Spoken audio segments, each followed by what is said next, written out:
Mesdames et messieurs, bonjour. Nous allons parler encore aujourd'hui d'une autre révélation sur la sécurité, sur les failles de la sécurité au Gabon. Il n'y a pas que la question des vendeuses de piments et de poissons qui sont les Béninoises qui nous préoccupent actuellement.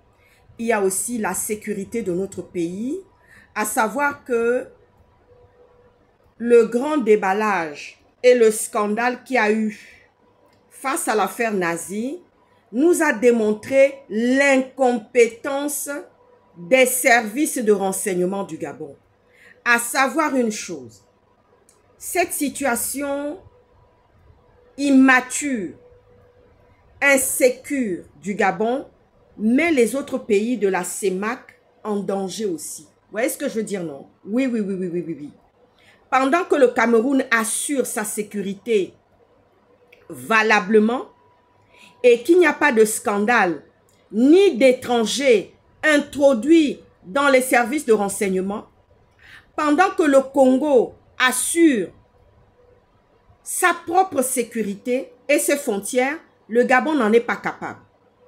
Pendant que la Guinée équatoriale a même une base russe dans leur pays, dans leurs frontières, pendant ce temps, le Gabon n'assure pas du tout sa propre sécurité au niveau territorial et au niveau des frontières. Vous voyez ce que je veux dire, non? Oui.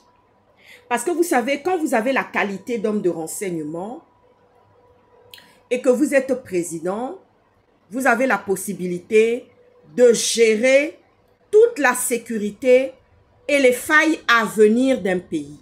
Je me souviens ici que quand j'avais commencé à faire mes vidéos en 2021, j'ai commencé en 2021, je suis rentrée dans le combat de la libération du Gabon en prime time, vous voyez ce que je veux dire? Le premier prime time qu'il y a eu dans le combat de la libération du Gabon, j'y étais, j'étais dans l'ombre, j'ai assuré beaucoup de choses, vous voyez ce que je veux dire? Et c'est pour vous dire que il n'y avait pas de telle faille, on n'avait pas vu de telle faille que nous voyons aujourd'hui. Est-ce que vous voyez ce que je suis en train de vous dire? Nous n'avons pas vu, c'est-à-dire que moi personnellement qui était dans l'ombre, je n'ai pas vu de telle faille dans le premier prime time, dans le premier combat que nous avons mené pour la libération du Gabon, je n'ai pas vu les failles que nous voyons aujourd'hui. Je n'ai pas vu la maturisme. Vous voyez ce que je veux dire, non? La maturisme et l'immaturité de ce que nous voyons aujourd'hui. Je mets au défi le président du Gabon de venir me dire le contraire. Je mets au défi le président du Gabon de venir me dire le contraire par rapport à la sécurité du Gabon. Vous voyez ce que je veux dire, non? Mais quand vous voyez que Lambaréné, qui est le centre névralgique du Gabon, est-ce que vous voyez ce que je suis en train de vous dire? Quand vous voyez que le Lambaréné, qui est le centre névralgique, où il y a eu un médecin allemand durant la colonisation, un médecin allemand qui n'avait pas fait du propre. Pourquoi les gens s'agitent maintenant pour m'appeler maintenant? Il y a toujours des demandes. Vous voyez ce que je suis en train de dire? Nous avons eu un médecin allemand qui est le docteur Schweitzer, qui n'a pas fait du propre dans le Gabon. A-t-il demandé les autorisations quand il est venu s'installer dans la région? Et quand il avait fait des essais thérapeutiques sur les Gabonais, sur les habitants de Lambaréné, a-t-il demandé les autorisations? Mais comme nous étions à la colonisation et que c'était les colons, les Français qui étaient là, qui dirigeaient la colonisation, évidemment ce médecin allemand qui est Dr Schweitzer, il est énormément contesté, je vous l'assure. J'ai étudié les mémoires, les travaux qu'il avait faits par rapport à tous ces essais thérapeutiques à Lambaréné. Donc vous savez, il y a des portes ouvertes sur le plan non seulement physique, mais sur le plan spirituel. Moi qui suis une petite fille, qui suis née à Lambaréné, mais je connais toutes ces choses-là. Je sais que Lambaréné, c'est le centre névralgique du Gabon. Et n'importe qui ne peut pas s'installer à Lambaréné. Des puissances étrangères. Vous voyez le scandale qui est en train d'éclater là? C'est Dieu qui est en train de faire éclater ce scandale-là. Je me souviens des mémoires que mon grand-père m'avait transmises quand j'étais adolescente et il m'avait expliqué comment était cette région de Lambaréné où je suis née. Puisque mon grand-père était un homme du renseignement. Il était affecté après à la garde présidentielle du feu président Léomba. Est-ce que vous voyez ça? Je sais de qui je tiens. Mon héritage, je connais mon héritage. Je connais mon histoire. Elle est noble. Je connais mon histoire. Mon grand-père était un homme, un ancien homme du renseignement. J'ai toutes les mémoires de mon grand-père paternel. Je les ai gardées, je les ai sauvegardées. Ça fait partie de mes mémoires. Vous voyez ce que je suis en train de dire, non?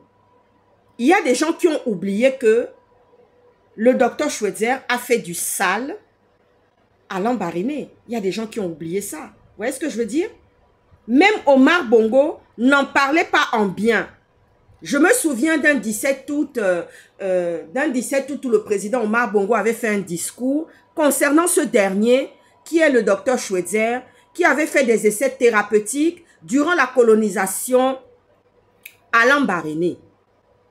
Et il y a eu beaucoup de morts. Vous voyez ce que je veux dire? Il y a eu des abus. Vous voyez ce que je veux dire, non? Donc, ce que nous sommes en train de vivre aujourd'hui, avec les vendeuses béninoises de piments et de poissons, ce n'est pas rien.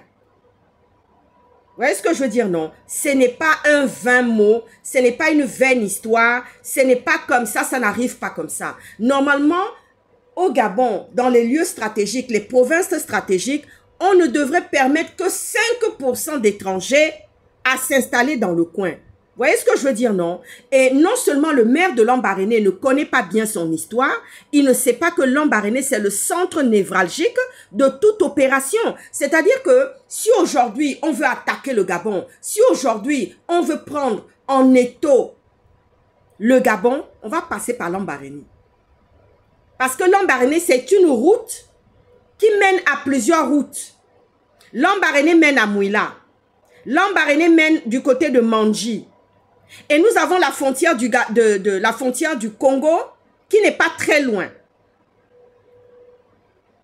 Est-ce que vous voyez ce que je suis en train de vous dire? On ne va pas se le cacher. Il n'y a pas de secret de polichinelle aujourd'hui. Parce que quand j'ai voulu commencer à parler de ça, au début, mon staff m'a conseillé d'attendre que ça explose. Parce que je suis stratège en sécurité. Vous savez, quand on est une vraie femme ou un vrai homme du renseignement, ce genre de choses, on ne peut pas passer à côté. Même avec le regard, même rien qu'avec le regard, dans cette région de Lambaréné, on sait tout de suite que c'est le centre névralgique. Vous voyez ce que je veux dire, non? On sait tout de suite l'intérêt, on y pose un intérêt particulier. Et des puissances étrangères ne peuvent pas venir comme ça se produire. Vous voyez ce que je veux dire, non? Ça ne se passe pas au Congo, ça ne se passe pas au Cameroun, ça ne se passe pas au Congo Tshisekedi, et ni en Guinée équatoriale à côté ici. Ça ne se passe qu'au Gabon. Ça veut dire que le chaos, parce que ne soyez pas étonnés demain. Ne soyez pas étonnés, parce que ma parole là, quand je sors ça là, elle ne repart pas sans avoir porté du fruit. Mon grand-père maternel avait sorti, ça dit, à chaque fois que tu sortiras quelque chose de ta bouche, ça viendra se confirmer. Je suis partie en Israël, c'est la même bénédiction qu'on m'a donnée là-bas. Mon grand-père paternel m'avait dit comme ça, ou Boubounson, si tu seras un juge, tu sauras parler au peuple, tu sauras parler à la famille, là où tu vas te situer, te placer, tu sauras parler. Tu sauras régler les palabres et les problèmes. Tu sauras trancher. Je suis partie en Jordanie avec toute mon équipe. On a versé les bénédictions sur moi. Les bénédictions qu'ils ont versées sur moi, ce sont les mêmes bénédictions. Vous êtes élevés.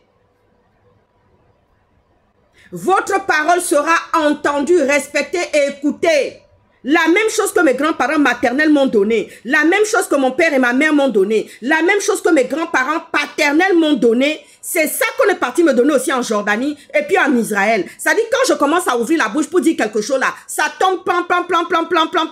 Maï me dit, hé maman. Elsa me dit, hé maman. Quand tu avais mis les yeux sur ces vendeuses de togolaises et béninoises, ça n'a pas tardé, c'est sorti. La sécurité du Gabon vacille. Ce n'est pas un secret de polichinelle. Quand on a vu que, vous savez, quand on est vraiment un vrai homme du renseignement, souvenez-vous de Compaoré. Compaoré, qui était le meilleur ami de Sankara, qui l'a fait assassiner là. Compaoré tenait le Burkina Faso d'une main de fer parce que c'était un homme du renseignement. Vous voyez ce que je veux dire, non? Et il avait formé autour de lui un casting de personnes qui avaient le même regard, qui avaient la même acuité, qui avaient les mêmes intentions, les mêmes oreilles, les mêmes alertes. Est-ce que vous voyez ce que je suis en train de vous dire? Mais quand vous voyez un homme qui est plutôt dans la danse, un homme qui est plutôt... Je ne veux pas dire... Je ne suis pas en train de dire que le président du Gabon n'a pas le droit de se réjouir. C'est un être humain. Qui suis-je pour dire ça? Parce que moi-même, là où je suis là, je m'amuse. J'aime danser, j'aime chanter. Vous voyez ce que je veux dire, non? Oui. Mais quand nous sommes face à des problématiques du Gabon, tu viens à peine d'arriver. La libération du Gabon est floue. La soi-disant libération que tu es venu amener dans le Gabon, c'est flou. Le pays est instable. Il n'y a pas de réelle sécurité dans le pays. Vous voyez ce que je veux dire, non? Oui. Demain, tu vas te lever. Peut-être que tu vas aller chercher encore des conneries quelque part, des puissances étrangères quelque part pour venir t'aider à sécuriser le pays. Mais ça ne va pas marcher. Hein. Parce que Dieu est descendu dans le pays pour régler ses comptes avec ce président-là et avec tout ce qui se fait de mauvais dans ce pays-là. Est-ce que vous voyez ce que je suis en train de vous expliquer là maintenant? Il est sage de regarder les choses de manière stratégique. Vous voyez ce que je veux dire, non? La stratégie sécuritaire de notre pays n'est pas établie, n'est pas au point. Et pourtant, on a soi-disant un homme du renseignement. Ah oui, on a soi-disant un homme du renseignement qui est là au pouvoir assis, mais qui a commis des bêtises énormes, des bévues énormes. Vous voyez ce que je veux dire, non? Je vais vous citer une autre province du Gabon qui est un centre névralgique, un centre stratégique névralgique. Franceville. La proportion d'étrangers ne peut pas dépasser plus de 10% dans le Haut-Ogooué. Parce qu'on y extrait des minerais du côté de Mwanda. Vous voyez ce que je veux dire, non? On y extrait des minerais dans la région du Haut-Ogooué. Donc, il ne peut pas y avoir plus de 10% d'étrangers qui s'installent dans cette région-là. Vous voyez ce que je veux dire, non? Oui. Je viens vous donner des conseils ici. Parce que toi, président du Gabon, là, tu ne veux pas écouter. Tu as le cou raide comme ça. Mais tu as vu la situation des vendeuses de piment? Tu as alors vu? Tu as vu la correction? Tu as vu la leçon? Je vais plutôt dire la leçon. Tu as vu la leçon mathématiquement? Comment les vendeuses de piment ont pris le pays? Parce que quand ils viennent, ce sont des gens qui viennent dans le cadre stratégique. Ils analysent, ils regardent. Et puis, ils ont aussi des gens qui sont déjà sur la place. En général, ils viennent par indication. Ils viennent par communautarisme. Parce qu'ils ont déjà des gens dans la place. Des gens qui leur ouvrent les portes pour pouvoir venir s'installer et dire oui, à Lambaréné ici, tout se passe bien, tout va bien, il y a la facilité de s'installer ici, tu peux prendre ta carte de séjour facilement, les autorités sont cléments, les autorités sont laxistes. Vous voyez ce que je veux dire, non? Ben oui, ils ont déjà des indicateurs dans la place. Je parle français, monsieur le président du Gabon. Je parle français. Niveau si foile. Oui, ouloa. Niveau si foile. Au Cotizi. Au Cotizi, président du Gabon. Oui. Il y a l'Ambaréné, centre névralgique, pas plus de 10% d'étrangers. Il y a le Haut-Ogoué, un autre centre névralgique du Gabon, où on y extrait des minerais, où il y a acheminement de minerais par des trains. On ne peut pas se permettre de laisser des puissances étrangères. Quand on dit puissance étrangère, quelle qu'en soit leur qualité, ça veut dire leur profession, qu'elle soit vendeuse de piment, tu ne sais pas si elle est espion. Oui, parce qu'il peut y avoir des vendeuses de piment qui sont espions, qui viennent espionner le pays par d'autres puissances. C'est une chaîne, comment dire ça, infinie. C'est une chaîne de situations, de personnes à l'infini. Ils viennent par tel et tel et tel et tel. Vous voyez ce que je veux dire, non? Est-ce que vous pensez que nous, les Gabonais, on peut aller faire ça dans la CEDEAO, là? Est-ce que vous pensez que la communauté de la CEMAC, les habitants, les populations de la CEMAC, de tous les pays de la CEMAC, peuvent aller faire ça là-bas dans la CEDEAO? Jamais. Jamais ils vont nous permettre ça. Il peut y avoir des vendeuses de piments béninoises ou togolaises qui sont des espions, qui sont à la solde de certaines puissances. Parce que tout le monde n'était pas content que Ali tombe. La légion étrangère, cette fameuse légion étrangère, qui se réjouissait, qui avait pris le pays en otage, vous voyez ce que je veux dire, non? Qui s'était installée d'autorité dans notre pays. La revanche est là. Elle n'attend seulement qu'être déposée, être accomplie, être faite. Donc la situation sécuritaire de notre pays vacille. Vous voyez ce que je veux dire, non? Oui, ça vacille. Ça vacille. Mais où étaient les services de renseignement lorsque ça se passait mal à l'hôpital Jeanne Bory? Vous étiez où? Vous les mêmes là, qui êtes devenus le cartel de Medellín en distribuant de la drogue de gauche à droite. C'est-à-dire les Gabonais sont désabusés. C'est le désordre. Notre image à l'international ne vaut plus rien. Nous sommes dégradés, insultés, vilipendés. Il faut que les activistes sortent. Les activistes que toi tu veux arrêter là. Les activistes que toi, président du Gabon, tu menaces à longueur des journées. Mais ce sont eux qui règlent les problèmes des Gabonais. Nous sommes devenus le gouvernement bis du Gabon à l'étranger, en Occident. Nous sommes la valeur sûre du Gabon. Nous sommes le drapeau du Gabon. Nous, les activistes et les influenceuses politiques. Nous sommes la représentation du Gabon. Nous sommes la lumière du Gabon. Nous sommes la réussite du Gabon. Nous, les activistes et les influenceuses politiques. Nous sommes la bénédiction du Gabon. On nous envie ça. Nous sommes la force puissante du Gabon. Est-ce que toi, président du Gabon, tu as compris ça? Dieu est venu te confondre encore par un scandale par rapport aux vendeuses de piments et de poissons qui sont les béninoises. Dieu est venu te confondre. Parce que Tata Bertie était venu ici au Troca, dit que tout va bien. Vous êtes venu ici faire une marche de contestation pour nous contester, nous montrer que oui, la France est avec vous. Vous êtes venu nous montrer ça. Mais qu'est-ce que Dieu est venu montrer? Moi, j'ai dit que Dieu est descendu au Gabon. Je l'ai dit. Je n'ai pas fait voyage en Israël pour rien. Je n'étais pas en pays perse pour rien. Dieu est descendu et vous allez voir ce que vous allez voir. N'est-ce pas, tu dis que tu es assis. Mais on va passer par tel endroit et tel endroit pour venir te prendre comme ça en étau. Je ne sais même pas si tu sais ce que c'est une stratégie militaire. Je ne sais même pas si tu sais ce que c'est une stratégie sécuritaire. Tu ne sais pas. Toi, président du Gabon, des puissances étrangères.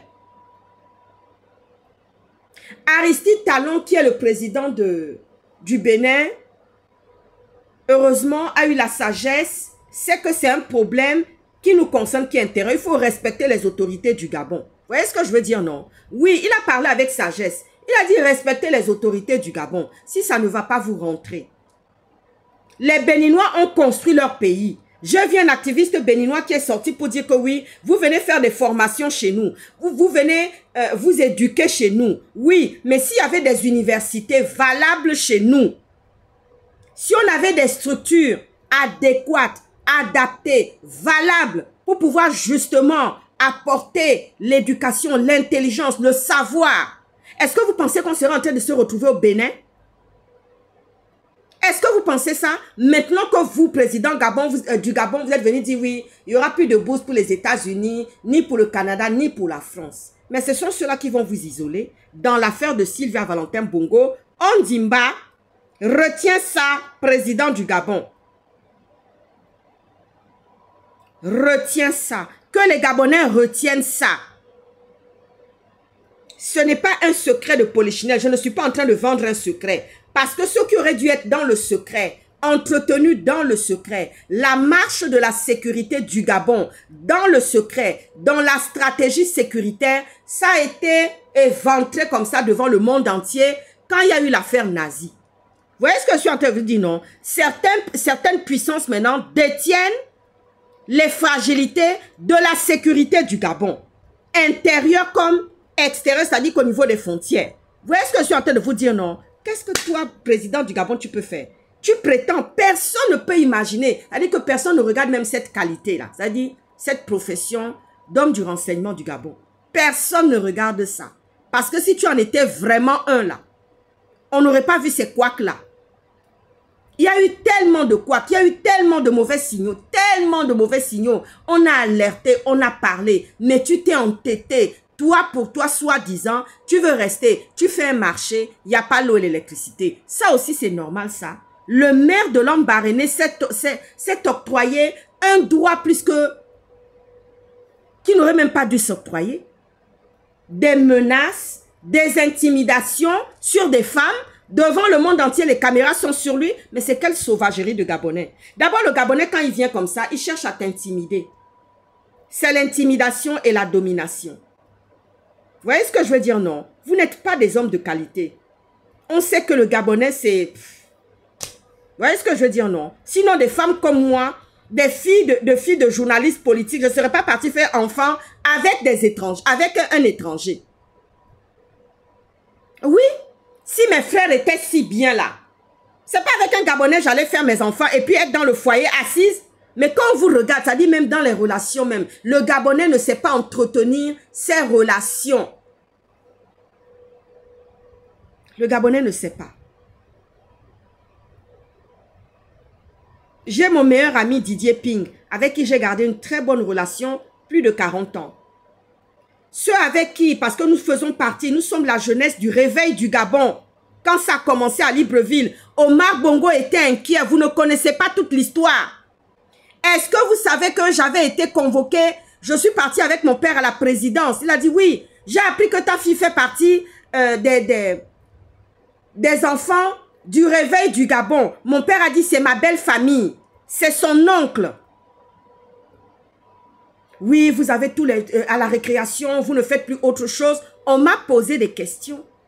Il m'a dit, ma fille, qu'est-ce qui se passe? Même à la récréation, vous voyez avec des Bibles, vous êtes en train de regarder vos Bibles. Oui, quand je me suis convertie, je n'avais plus des conversations futiles. Je finis de... dès que c'est la récré, là, je sors ma Bible de mon sac et je commence à lire mes Écritures saintes. Et c'est pour ça que je suis comme ça, je suis bénie. C'est quoi votre problème? Je ne suis pas mécréant. Et je ne viens pas d'une famille maternelle mécréante, ni paternelle. C'est quoi votre problème? Oui, le président Omar Bongo était très inquiet.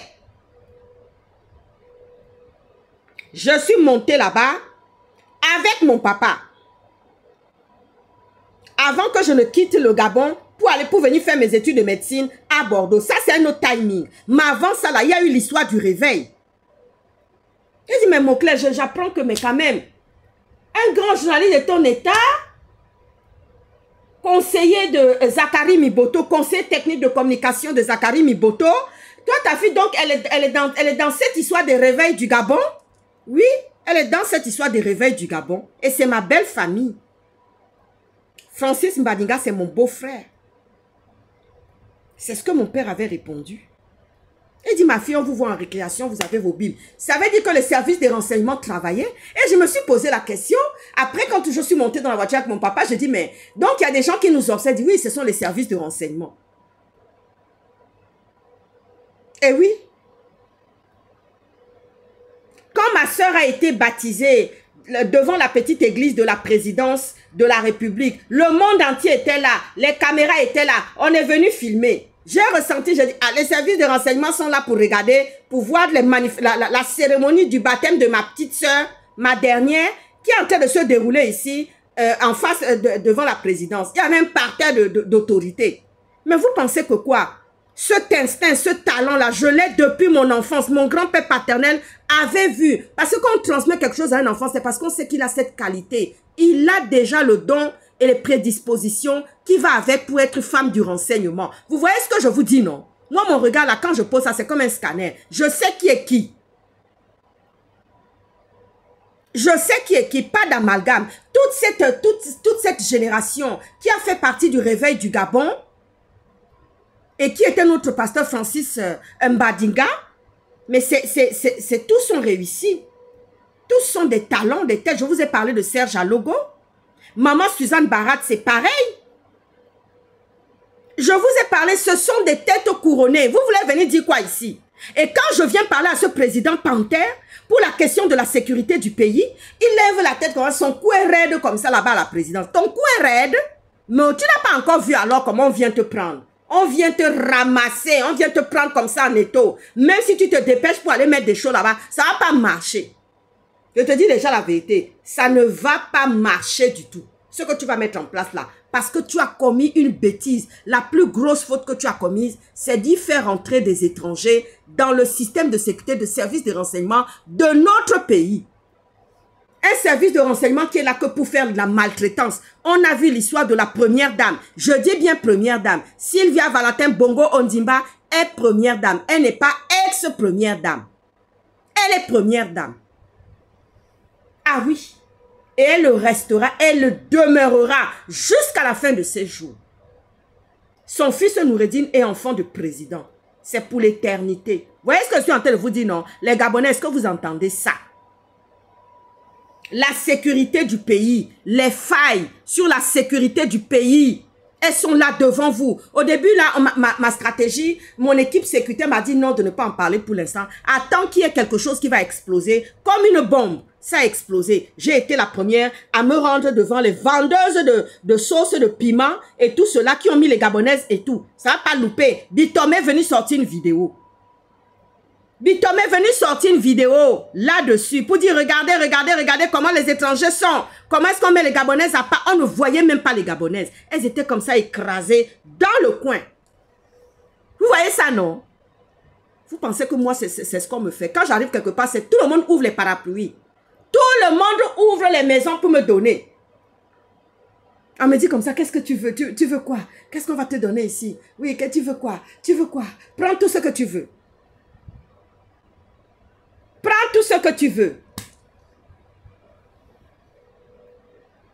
Oui, oui, je sais de quoi je suis en train de parler maintenant. Il y a même des héritages même que j'ai refusés ici en France. 2 fois. La personne m'a vu comme ça, dit que non, j'ai envie de te léguer. Je dis, mais comment ça? Comment ça? Pourquoi tu vas venir me léguer? Je connais que... Est-ce que je sais d'où sort ton héritage? Parce que je me suis occupée de quelqu'un. J'ai élevé quelqu'un. J'ai valorisé quelqu'un comme ça. Un occidental, c'est pas africain, hein? Un occidental français que j'ai élevé comme ça. J'ai soigné, j'ai pris en charge. Quand le monsieur est décédé, sa famille a couru après moi pour me dire que non, c'est toi qui t'es occupé de lui, c'est toi qui prenais soin de lui, c'est toi qui l'as valorisé, alors c'est toi qui vas prendre l'héritage. Je dis, mais non. Et pourquoi vous-même, vous ne prenez pas ça? Je vous assure qu'ils m'ont poursuivi comme ça. Quand je dis poursuivi, c'est-à-dire qu'on m'appelait au téléphone. Je dis, non, je ne peux pas. Dieu ne m'a pas commandé de prendre cet héritage-là. Je ne peux pas. Je ne peux pas. Oui, parce que déjà, j'étais sous le choc de savoir que cet homme était décédé. Je m'en suis occupée. Le papa de mes enfants est là, il peut en témoigner. Il y en a plein dans Bordeaux qui peuvent en témoigner. Et c'est une grosse famille bordelaise.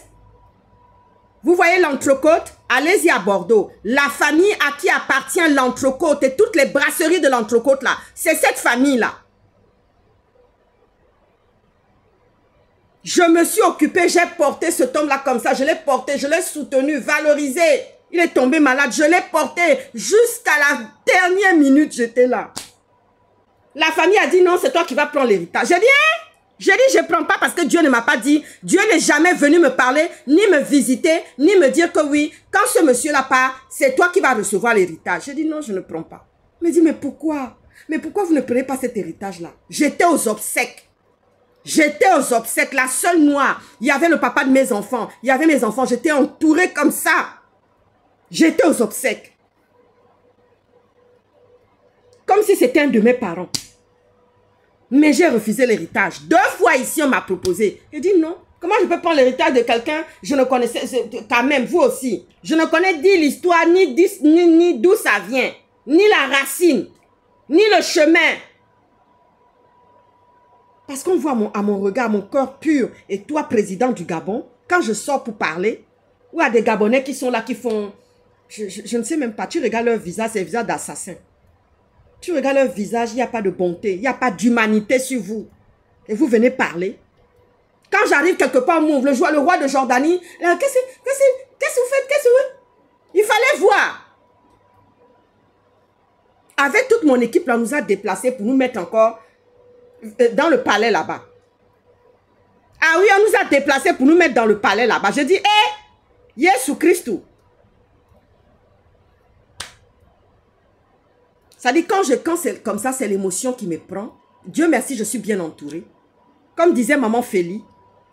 Maman Félie dit, c'est très important. Je dis, oui maman, c'est vrai, c'est la vérité. Sois bénie maman Félie, je te salue au passage. Maman Félie me disait comme ça que oui, c'est une bénédiction que tu sois bien entourée. On nous a fait amener là-bas au palais. C'est au palais, on a passé le temps là-bas avant de quitter. Alors on est venu pour faire action humanitaire, hein. Il fallait voir le cortège des gardes du corps. Un long cortège lobo comme ça. Je regardais ça. Je regardais ça et je dis que, hey. Et mon collaborateur dit, maman, c'est la bénédiction, c'est la grâce, c'est la consécration, c'est l'onction. Ah oui, madame Auclair, on va tout vous donner ici. On ne vous laisse pas partir tant qu'on n'a pas, non, non, non, non, non, non, non, non. Ah oui, oui, c'est comme ça, ça se passe. Mais toi, tu es homme, toi, tu es vraiment homme du renseignement. Quand je pose mon regard comme ça, je pose seulement, je dis non, là, ici, ça ne va pas. Il faut déplacer, il faut changer ça. On va plutôt mettre, ah oui, oui, oui, oui, oui, on n'avait pas vu ça. Oh oui, oui, oui, c'est vrai. Mais toi, tu dis quoi, toi?